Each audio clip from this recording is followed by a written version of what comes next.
Way too long, she says. Okay, for those of you who were not out in the library, for those of you at home couldn't see it, we began our meeting out there, and we amended the agenda so that we could welcome the new staff to the Wilton Public Schools. That introduction and welcome was done by Assistant Superintendent Mr. Canty, who's here this evening because Dr. Richards is under the weather, and our new Director of Human Resources, Jane Anderson. Thank you very much for doing that. At this point, we're going to move on to the rest of our agenda. As we do at the beginning and the end of every meeting, we look for comments from the public. Is there anybody from the public that would like to speak this evening? Seeing none, we'll move on, but I want to remind people, if you do have any thoughts, comments, suggestions, please email them to us through the Board of Ed website. And that includes, if you're having any technical difficulties in getting to content on the website, please let us know. We are trying to address that. And if we don't hear from you, we don't know that there are issues. With that, has everybody had a chance to look at the consent agenda? Yes. Any questions, comments? I have a motion to approve the consent agenda. So moved. Second? Second. All in favor? Aye. Wonderful. Now moving on to the reports and recognition portion of the meeting. I just have a couple of initial comments. First off, I want to commend the administration, teachers, and staff for a successful opening. It's always wonderful to watch these buildings come to life at the end of August. Of course, I'd prefer it be after Labor Day, but it was fantastic. It was wonderful to see. I want to recognize Mary Channing for launching her new fleet of school buses. If anybody's seen the article in the patch today, you can see the pride that she has and some of the phenomenal features that those new buses have. We did have a hiccup on scheduling the last couple of days of the summer before the school year started. That was due to a database issue. We apologize for any inconvenience that caused folks, but we didn't have a way to avoid it. We want to thank members of the Board of Education and the administration who worked through the summer, both on the new finance work group and also the participation fee work group. We'll be hearing more about those later. I'd like to thank those involved in implementing the Special Services Extended School Year program. They worked very hard throughout the summer, and that's a fantastic program. I'd also like to thank those involved in receiving and digesting and implementing the new technology over the summer. It's a tremendous amount of work to get all of those smart boards and PCs and laptops up and running, and thank you very much for that. Additionally, as many people know, we get the testing data over the summer, and the staff worked very hard to absorb that. We'll be hearing more about that later, but I want to say thank you for all of that hard work. And with that, in closing, I'd like to thank the Board of Selectmen, the Department of Public Works, and also the Council on Public Facilities for all of the work that they did, paving our new road, working on the work that they've done for Miller Driscoll, and some of the other projects we have going on. So with that, Mr. Canty. Thank you, Mr. Likely. I'm humbled to be sitting in this evening for Dr. Richards. I know he shares certainly our great acknowledgement of your kind words, Mr. Likely, in terms of the start of this school year. Dr. Richards did want to share some remarks about the opening of school. First, a welcome to Mrs. Jane Anderson, who in mid-August assumed the role of Director of Human Resources and General Administration here for the Wilton Public Schools. I think by all accounts we would say that Jane has hit the ground running and has immediately began to make wonderful contributions to our leadership team. So welcome, Jane. It's great to have you on board. It has been a busy summer, albeit short. We worked significantly over the summer to hire a large number of new staff members. This year, we went through the process of recruiting, interviewing, selecting, and orienting approximately 38 new teachers to replace those who have retired and those who are leaving for other reasons. Some of these positions are part-time, some are for leave of absences. We also had a number of paraprofessionals, numbering approximately 8.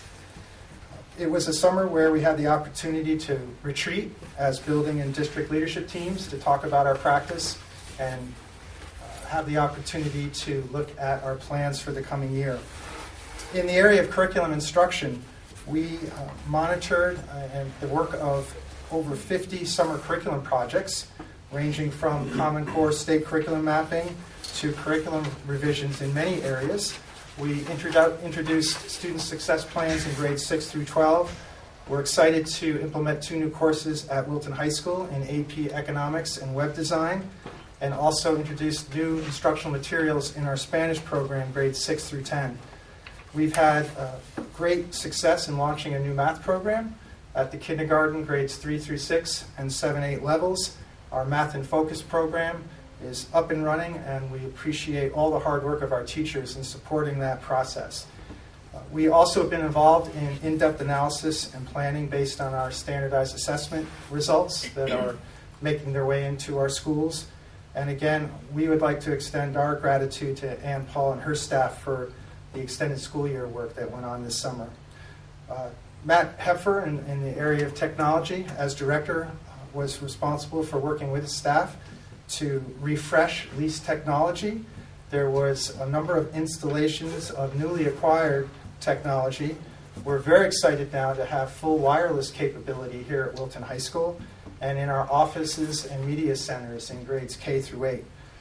Matt did a wonderful job in coordinating all the various technology projects that were in place this summer. And once again, the technology infusion that's taking place in our classrooms is really, I think, paying great dividends in terms of student learning. It's my understanding that Mrs. Burke was going to summarize some of the work on the building project. Yes. Thank you. All yours. With that, Okay. with that, we'll move on to committee reports. No, we're not, No, why don't you finish your report, and then I'll do Okay. mine Okay. under board committee reports. Okay, great. In terms of maintenance and operations, our director, John Murphy, oversaw the annual summer cleaning of each building. We've made an effort to spruce up the adjacent areas outside of our schools. We mentioned the installation of our new bus fleet, our new vendor. These buses, some 83 in number, have shoulder seat belts, have an improved PA radio system, GPS system. 30, 35, 36 Oh, I'm sorry. buses. 36 buses.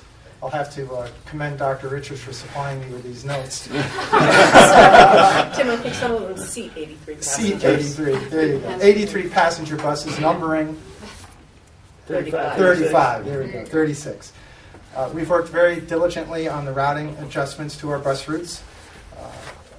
We did have some blips early on in the rollout, but we're feeling very comfortable up to a mid-90% rate of on-time service early on with our transportation. And thanks to the town, the work on the main driveway at Wilton High School and the Clune Center parking lot was also repaved. The 2012-2013 opening of school, in terms of enrollment, at this point it appears that our enrollment numbers are approximately 17 more over projection for our 13 grades. The preschool enrollment is at 55, 33 of those students with special needs and 22 typical learners. The variances in enrollment are minor. Miller Driscoll is currently +1, Cider Mill +6, Middlebrook 2 over projection, and Wilton High School 8 over projection. A cautionary note, these numbers are still changing daily with enrollments and withdrawals, and we will conduct our annual census on our enrollment on October 1st. As is our custom, Gary, Jane Anderson, Ken Post, Matt Heffer, and I toured the schools on opening day. We were pleased to see that teachers and students were fully engaged and that a calm, purposeful atmosphere prevailed in each school. It's been, I think, a busy summer, a short summer, a lot of hard work by our administrative teams. Sometimes I wonder if the public fully appreciates the effort that needs to be put forth by our building administrators to successfully open our buildings. So I know Dr. Richards shares with me the great sentiment of congratulatory and celebratory work that took place this summer. We're off to a great start. Wonderful. Thank you, Tim. You're welcome. With that, we'll move into the committee reports. And Karen, can we start with you? Sure. I'm going to report on the capital projects. The First Selectman has formed a capital projects steering committee to oversee some of the capital projects that the voters approved in May.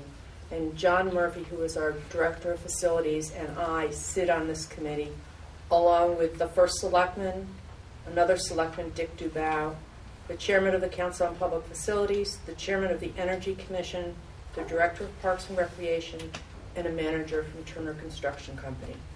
And since June, we have been meeting every other Thursday. The Comstock and Middlebrook roof projects will be 2-year projects. This year will be the design phase, and construction will begin next summer on both of those roofs. In July, 3 firms submitted their qualifications and proposals, and after reviewing and questioning them and reviewing their proposals and their qualifications, we selected Hoffman Architects, which is a Connecticut firm, to do the design work on both roofs. With respect to Middlebrook, there are 2 projects that are going on in the auditorium. One is the replacement of the seats, and the other is to air condition that space. This week, the seats were removed.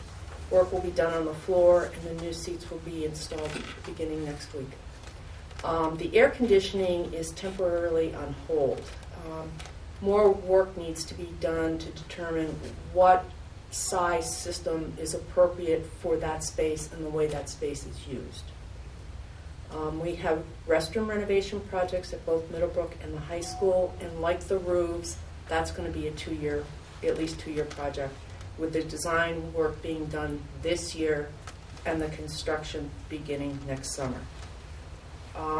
There's been a request for qualifications for the design work sent out to architectural firms. That was done about 2 weeks ago. The responses are due on September 19th. Based on their qualifications, some number of firms, and I don't know how many yet, will be invited to actually submit a proposal to do the work on the restrooms. John and Ken and Gary and I have started to work on a statement outlining what our board objectives are for the renovation of the restrooms. And this statement would be something that would be given to the architectural firms that are invited to submit a design proposal. So I will probably be coming back to you at the next meeting with 4 or 5 bullet points to get your consensus on this is what we are looking for in this renovation. And finally, at Miller Driscoll, forensics were done, studies were done on various components of the building. Last school year, we updated the roof evaluation, and then this summer, the following were inspected: the exterior walls and masonry, window and door sealants, the Corten steel siding and the internal gutter system, the drainage system, the sanitation system, and the electrical system. And in addition, there was extensive testing throughout that building for both asbestos and mold. The final reports are due at the end of the month. We do have preliminary reports from all of the people who conducted the tests, and there isn't anything in those reports that suggests that there's anything in the building at this time which threatens the health or the safety of the students or the staff.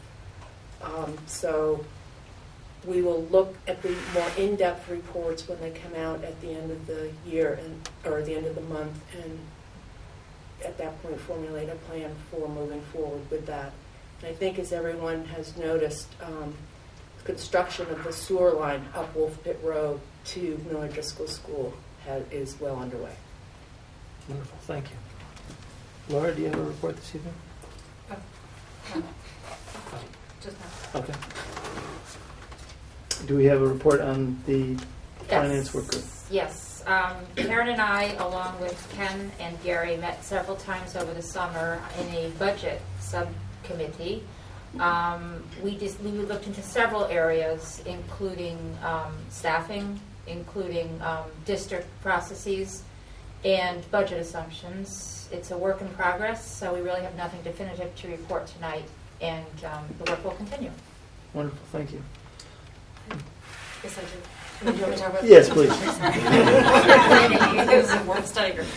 For clarification, there are Sorry. two people on this committee that Laura's going to talk about, and one of them has had some other work efforts she's had to deal with. So, Lori and I are studying participation fees, and just emphasize we've structured it, we've started our research. It's really just a fact-finding mission, and we've split into two parts. One is looking at, and it's focused only on the high school. We're not going below the high school level. Looking at the costs that, what parents pay to have their child go to Wilton High School, whether he or she is involved in a sport or a club or various other things. So we're looking that we're talking to the school and booster clubs and doing some parent interviews. And then the second part is looking at other districts and how they approach participation fees, whether they have participation fees, if they do, how they administer them, kind of things they have considered. And that's interviewing and talking to people in other districts, whether it's the superintendents or different, the athletic directors, depending on who wants to talk to us. So we're kind of playing away with that, and as I said, we're just looking for facts and hope to present shortly. wonderful. What we found. I understand that you've reached out to some of the local districts already, and you're starting to get that information back. Yes. Good, thank you. Gil, anything to report? One other, the OPEB Pension and Investment Committees met over the summer, and we just reviewed the investment results and creating an investment policy. Wonderful, thank you very much. We'll now move on to the professional development plan, and Mr. Canny will be presenting that, along with Mr. Hefner. It appears. Everybody comes to the table with Matt. Let me say that I much prefer to be on this side of the table.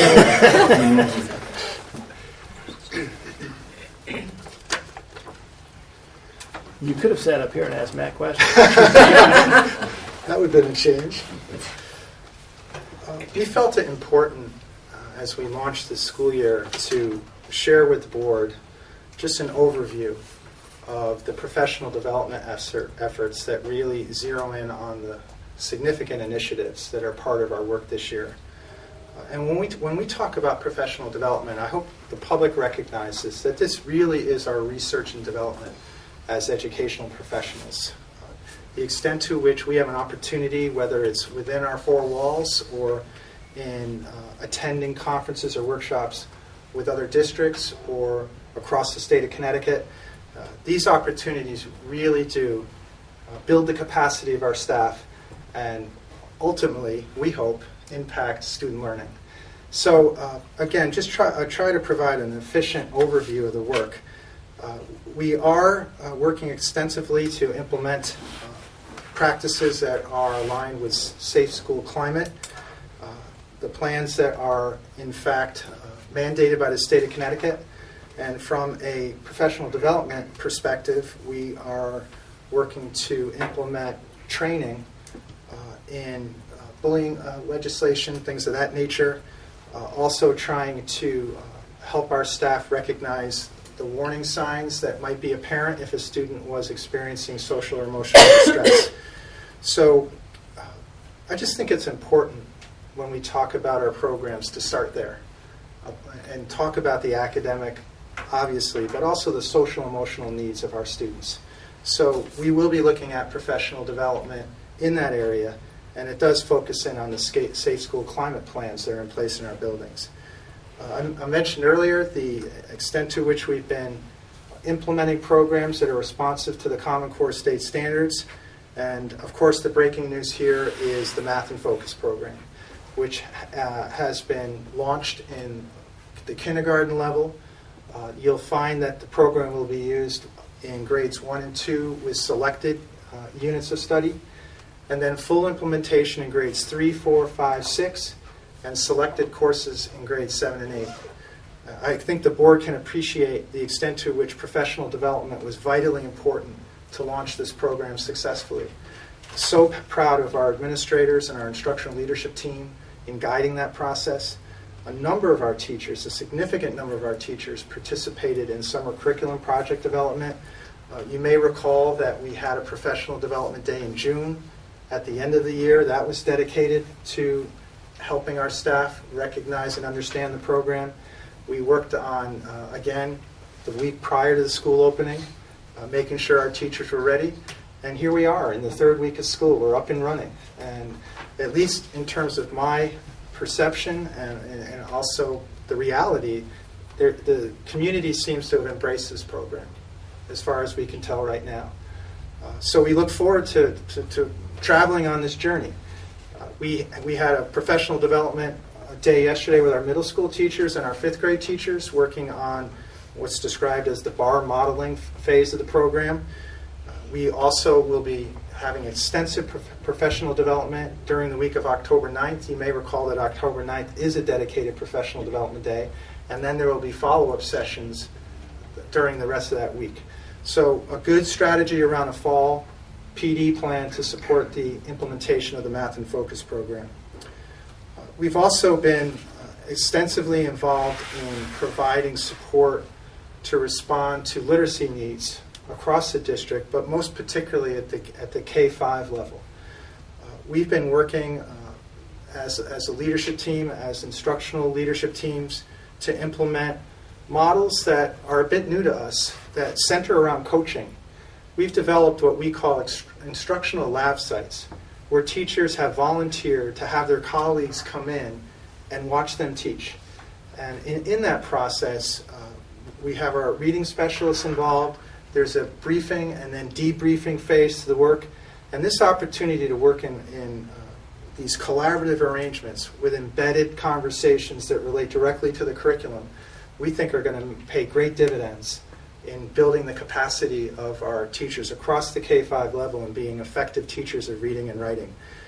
The other great news around this is we've been able to support consultancy work. The services of Jen Saravallo will be working with our teachers at the K-5 level. She is affiliated in past years with the Columbia Teachers College approach, Lucy Calkins and the Readers Writers Workshop.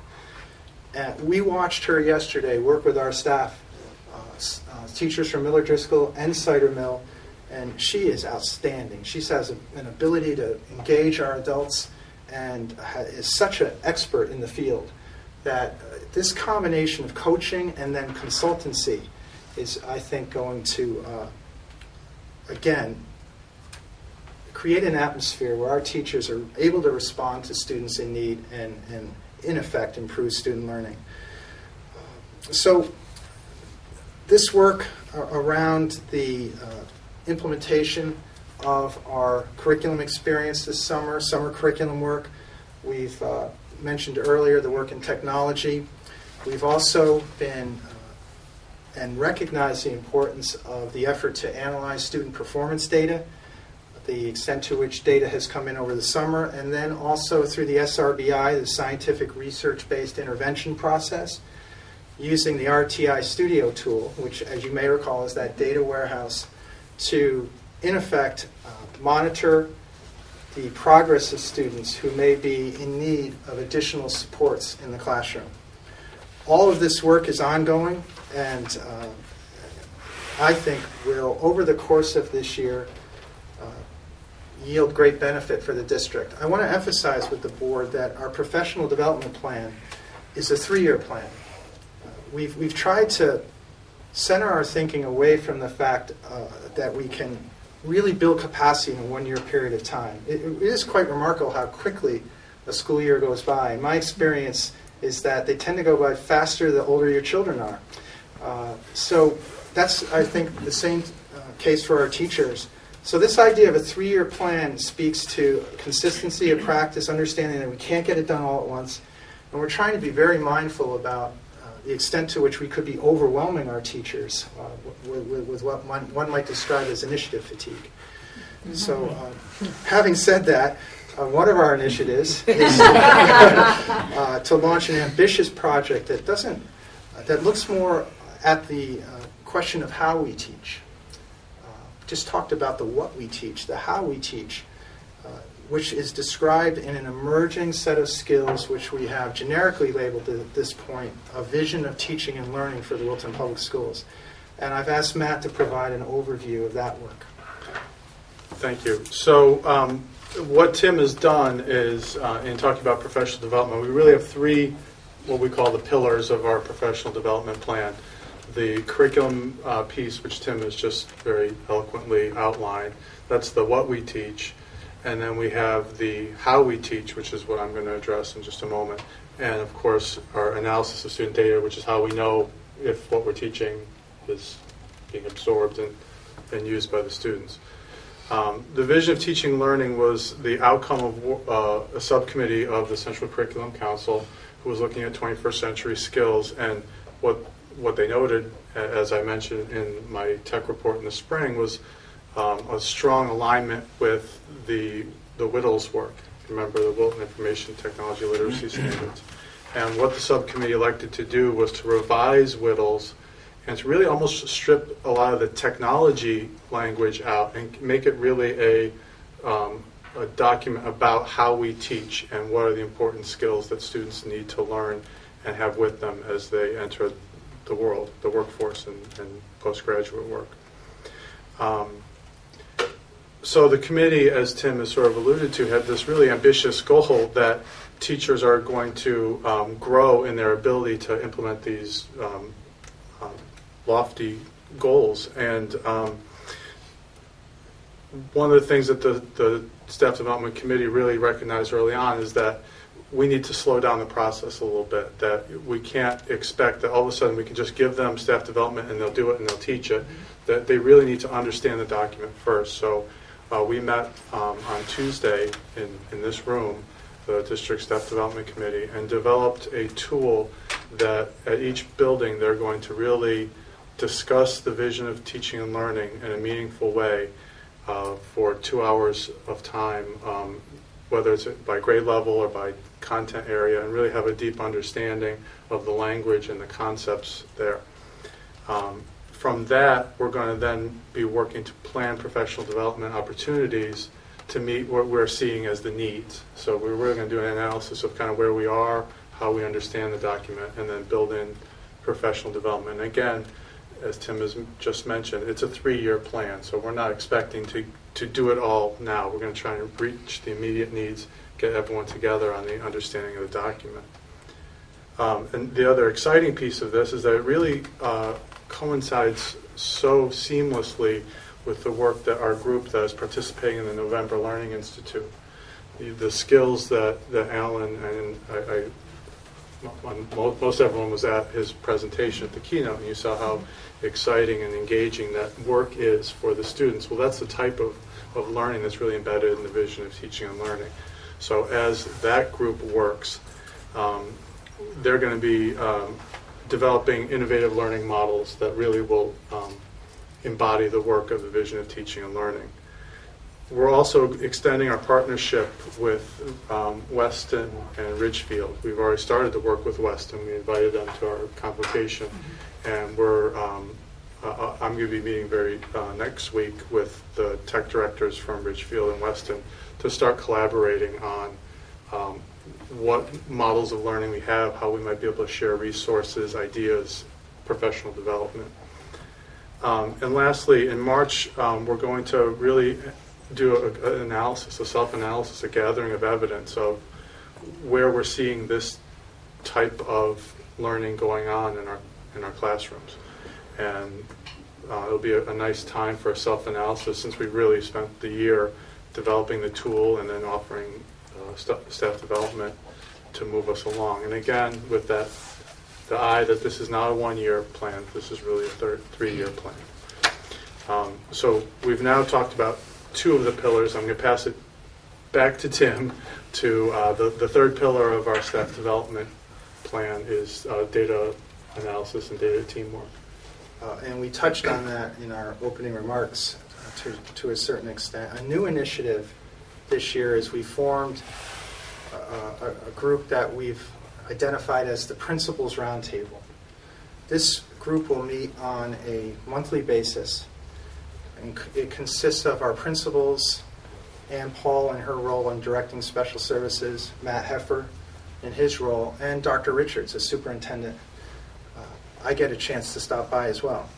And what's nice about this, when we had our first meeting this past week, is this is a dedicated time to focus on teaching and learning.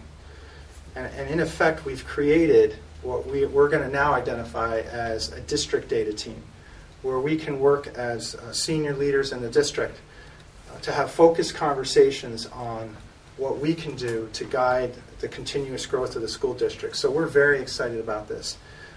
The current dynamic, and we'll talk more about this, is in looking at the relative performance of our students compared to area school districts. We think we really need to focus on writing as an area where we want to take a good hard look at our practice, particularly in grades 3 through 8. At the high school, there's a different expectation around written expression that suggests that based on the results that come our way, we're doing very well. In fact, our graduates report that they are so well prepared in terms of writing in the college experience. Many of their classmates will identify that the Wilton High grads are way out in front in terms of writing. So it lands in a great place. But we think we really need to focus on this in grades 3 through 8. We will continue our hard work at the high school to develop our reading program, which of course is a prong of our literacy work. And we think that this effort, supported by data, will be beneficial. At the same time, we'll continue the work of our instructional data teams, which we spoke to you about last year. These are the teams that look closely at student performance in our general classrooms, looking to identify students in need, and using performance data, try to make determinations about the extent to which students may require interventions to support their learning. If those interventions are not successful to the degree we would hope for, then we move into what we call the Tier 2 level of support. And it's at that level that you really see the RTI Studio tool being used effectively, primarily at the K-5 level, but increasingly at the 6-12 level. So a 3-year plan focused on 3 prongs: curriculum development, the vision, teaching and learning, and then, of course, the obligatory look at student performance data. The one piece I do need to point out to the board is that we have state-mandated professional development programs that come our way. And it's frustrating as school officials that you just don't have the time to do what you want. Even on professional development days, we have to implement mandated programs or find the time during our faculty meetings after school. So the issue of time remains a concern. And if you were to speak to our teachers, that's the first thing they would say: there's not enough time to get this work done. So that's another factor that's contributed to the extent to which we're elongating the process. You know, it's Matt and I get to sit up here and describe this work to you. But I do want to make it very clear that the work takes place behind us. Our 4 principals do outstanding work in guiding professional development in our schools, along with their assistant principals and leadership teams. And we also would like to commend the work of our instructional leader for staff development at the district level, Dr. Martha Russell, who's here tonight. So that group, along with teachers who are ready and willing, and if I can circle back, I can't tell you how receptive our teachers were to implement this math program. We're blessed to have the teachers that we have in our district who want to move forward, develop their skills, our research and development phase, and we're really excited about the extent to which we're moving forward and supporting our teachers with effective professional development programs. So we'll be happy to take your questions, if any. Wonderful. I think that, since you finished on the math and focus, I was curious if you could comment about how it was communicated, the launch of it, communicated to the parents, and then maybe the principals can comment on any feedback and input they've received so far from parents. In terms of district communication to parents, I'm actually so happy you asked that question. We sent a common message from my office during the week before school started, a letter from my office announcing the program to our parent community at Miller Driscoll, Cider Mill, and Middlebrook. That was step one. Part of that communication was to alert parents that they'd hear more about the program at Open House, but we're really excited about parent information sessions that will be conducted by the Math in Focus trainers for our parents during the week. I believe it's October 3rd, 4th, and 5th. I don't quote me on the dates. It's that first week in October, where we will provide information sessions to our kindergarten parents, our Cider Mill parents, and then, of course, the Middlebrook parents. And In that's three separate sessions. These are the representatives of the program that will be conducting the sessions, bringing in the experts. Not to suggest that our principals couldn't do it themselves. They certainly could. But we like the idea of having the folks come in and talk directly to parents. And they'll be best suited to answer the questions because it's still new to us. Right. Those are October 2nd, 3rd, and 4th. Thank you. You're welcome. And I believe there's more information on that on the website as well. There is, and we're actually going to be talking about this tomorrow morning in our leadership meeting about a secondary reminder to parents next week, which will be communicated electronically and through the website. Wonderful. I don't know if the principals have any comment. K8, I don't think Cheryl has made it yet here. She is behind you. Oh, there she is. Hello. I should have turned this way. There you are. Any commentary or feedback? Nothing at this time following open house. It's not a word. Wow. It's quiet. It is quiet. Enjoy it. Enjoy it while it lasts. Chris, any questions? With regard to the state mandated professional development, are those like specific courses that you have to implement, or is there any flexibility in there so that you can work in stuff that you would really like to be? It depends on the targeted area. For example, in putting forward professional development as it relates to the bullying conversation, that is very much a conversation that we have at the local level based on the programs that we offer. So at the high school, for example, and we're very proud of this, the launch of an advisory program to support the social emotional needs. So there's professional development in that area designed in a way that works for us. And then, of course, the student success plans at grades 6 through 12, designed in a way that works for us. But there's this overlay, and I don't mean to sell short K-5, responsive classroom, behavioral support programs there as well. But we design those PD opportunities, but we're mandated to do so, and we have to be accountable to it.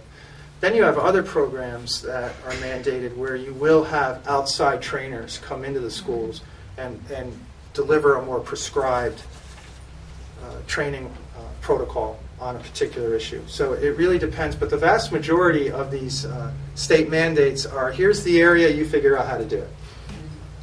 Interesting. Gil? Yes, the strategic plan's coming to its final year, and I'm wondering how this program is going to impact the strategic plan. Well, it's interesting in that we've defined a professional development scheme that moves 3 years into the out years, with our plan coming to an end. So we're already starting to have conversations about, and of course we're going to have to involve our constituents in all these deliberations about what will be the next iteration of the strategic plan and for how long. We certainly will take into consideration that this, at that time, will be a year into the PD plan with 2 years remaining. So whether those plans line up, I'm not sure. But we are going to have to engage routine conversation during this year, this school year, and implement a process that will allow us to update the strategic plan for the next cycle. And this PD triad of support will be very much, I think, influential in that work. Wonderful. Laura, questions, comments? Okay. I have just a couple of quick things about it. I sat through 2 of the open houses, one at Cider Mill and one at Middlebrook, and both my wife and I were absolutely thrilled to see the enthusiasm of the ILs, of the math teachers, of the science teachers, of the social studies teachers, of the new math program. It was truly exciting to see. And as a parent, I have to tell you, my 4th grader came home with math homework that I understood. And I was so excited. And I have to say, some of the advanced teachings, as you go through the homework, it gets tougher and tougher as you go down the page. Some of that stuff is tough. And it was really exciting to see that we were challenging our kids that way. It's a very quick insight that the program does emphasize going deep. Less content, going deep. Right. And you would think that that would be an environment that actually is less rigorous than you might suspect. But very early on, we are finding this is challenging work for our students. It is responsive to the group of students we have here in Wilton and provides them with an opportunity to actually explore math in a way that's somewhat in line with our vision of teaching and learning. So we like that crossover. That's wonderful. Thank you very much. You're welcome.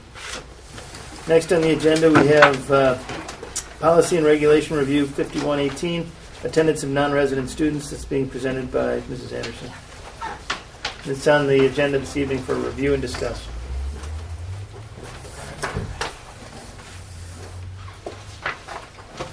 Good evening. Welcome.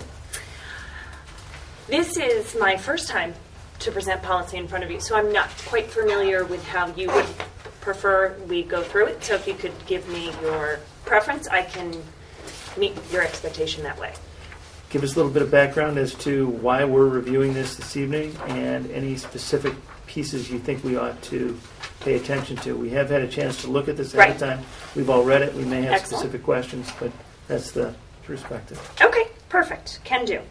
So it's the policy regarding attendance of non-resident students. There are a couple of changes. I wouldn't necessarily mark them as significant changes. There are more changes. Some of them are about presentation of materials. For instance, there's a transportation piece that's been moved to further down in the policy where other information regarding transportation is included. There were some general statutes that were changed, and so some of the policy language is changed to reflect those changes in the laws. And then there were also some things that happened at the Office of Civil Rights, and so changes were made in the policy to reflect that. We can go through the policy if you would prefer, if that would be easiest, or we can respond to questions. I think everybody's had a chance to read it. Are there any specific questions Well, on it? could you go through specifically Sure. what some of the changes are in the statutes and the, like, you cite the statute. Sure. It would just be helpful. Sure. Without having read Absolutely. the statute to know. Not a problem. Okay, so if we look in under the passage that refers to foreign students, there were new visa rules that were instituted after 9/11. So that change is necessary as a result. There's the Mckinney-Vento Act, which is regarding homeless students. Right. Right, okay, sorry. Regarding homeless students and so and students that have been placed in agencies by the state. And so under that information, under the title of homeless children, we needed to incorporate that language to make sure that we are conforming to that new policy and that new act.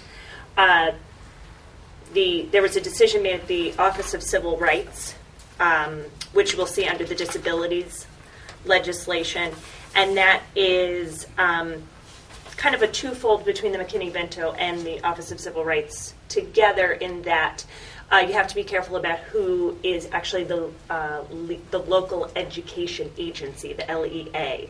And so the language that's changed there is really just to make sure that we are putting the onus on the correct local education agency about who, in fact, has the authority to make the placement decisions or the testing decisions and the assessment accommodations for those students based on what their technical home school would be.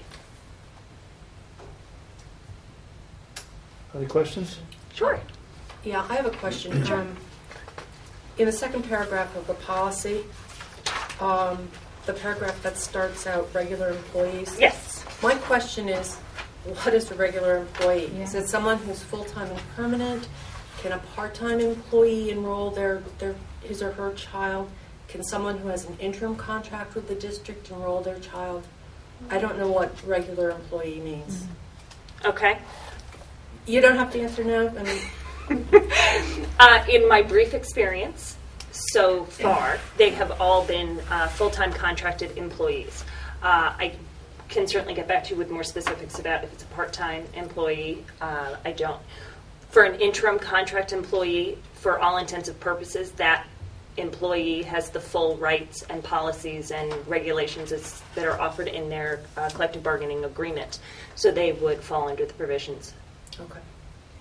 And then in the next paragraph, it's the same word, regular residents. And here you're talking about people who intend to move to Wilton. Correct. So I just think that there might be a better word than regular, prospective or intended residents, something like that. Okay, I'll leave that up to the board. If that's a change we want to make, I'm certainly happy to go with that. How many students do we have in this category? Or as non-resident students, do we know? Someone does, yes. I have 'Cause I that know information in my during the office. budget last year, we had a list of the And various Ken types. may, I don't know if We Ken have has. no non-resident tuition-paying students that are here for the full year. At any given time, we might have one or two prospective residents who, well, I think we might have a couple of them that we're closing on September 15th or 20th, and they'll pay us to send their child until they close. How many, I don't know off the top of my head right now if we actually have any, though. how many tuition-free students do we have? Do you mean Children of regular employees? children? Last number I saw last year was around 22 or 23, and I don't know what it is this 20. year. It was in the low 20s. I know we've had We can get the exact employees. number. Yeah, we've had employees this year who have requested to have students enrolled, children enrolled, and we have not been able to allow that because of the overage in classes. Sensitive topic, and I don't know if it's relevant at all here, but with foreign students, are we under any obligation to find out if they're citizens or illegal immigrants? They have to have visas Okay. in order to be able to enroll in the schools. Okay. So we take the federals at their word. Yeah. Okay. Other questions?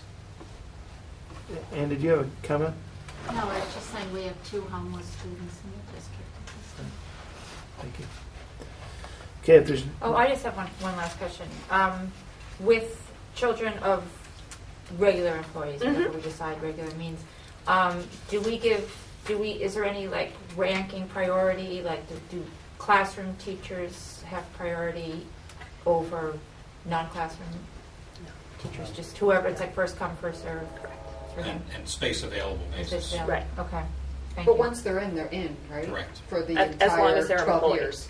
As long as they're Right. As employed. long as they continue to be employed. Which is why we've been reluctant to let any new Right. students come in recent years. How old is the, are there like kids in kindergarten, or what's the youngest of the?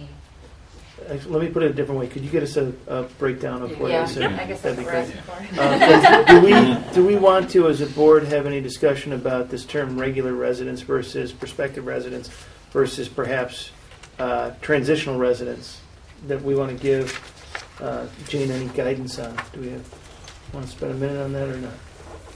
I think the word perspective, I was thinking future. I mean, it's Right. someone who's definitely planning to move to Wilton, have a It's contract, like or a signed committed, lease. but they're The only question that I had on that is, what if a family is moving out of town and they want to kind of have the child lag as they make Right. that transition? I don't know if it's applicable or not. Only when they're seniors. Oh, yeah, that's Right. right. Yeah, or third Senior or fourth courtesy. quarter. Third or Right. fourth quarter, Mhm. right? Right. Oh, that means they can stay if they're, For For that the school remainder year. of the school year. School year. if they Only. hit the third or fourth quarter. And they would they be paying tuition? No. No. The regulation refers to them as future residents. Okay. Maybe we want to change it to that. Yeah, that would probably make it consistent that way. But is there some time frame for that future? I mean, No, as long as somebody presents to us that they have a contract, we take them at their word. Their tuition is calculated. They have to pay for the full semester's tuition, and then should they move in, then we can, calculate and change their tuition payment based on that. okay. But it is that they pay up front. Is Board of Ed employees a better term than regular? Because they all are Board of Ed employees. I mean, is that defined the We group? could have a part-time employee that's a Board of Education employee, And would they be entitled to do that? Use this? not as part-time. I don't believe they would. Could things like that just be footnoted? Like when you say regular employees Yeah. and then just have a footnote at the bottom of the policy? Just that defining it. defines what it is?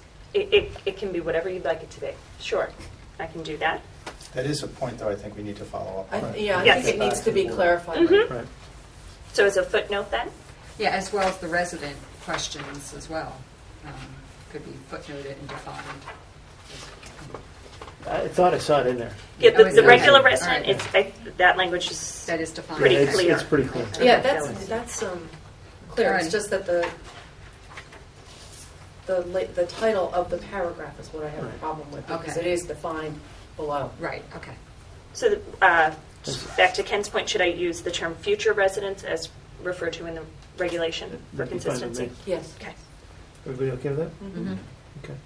And then just define what a regular Certainly. employee is. Wonderful. Any other questions, thoughts, comments?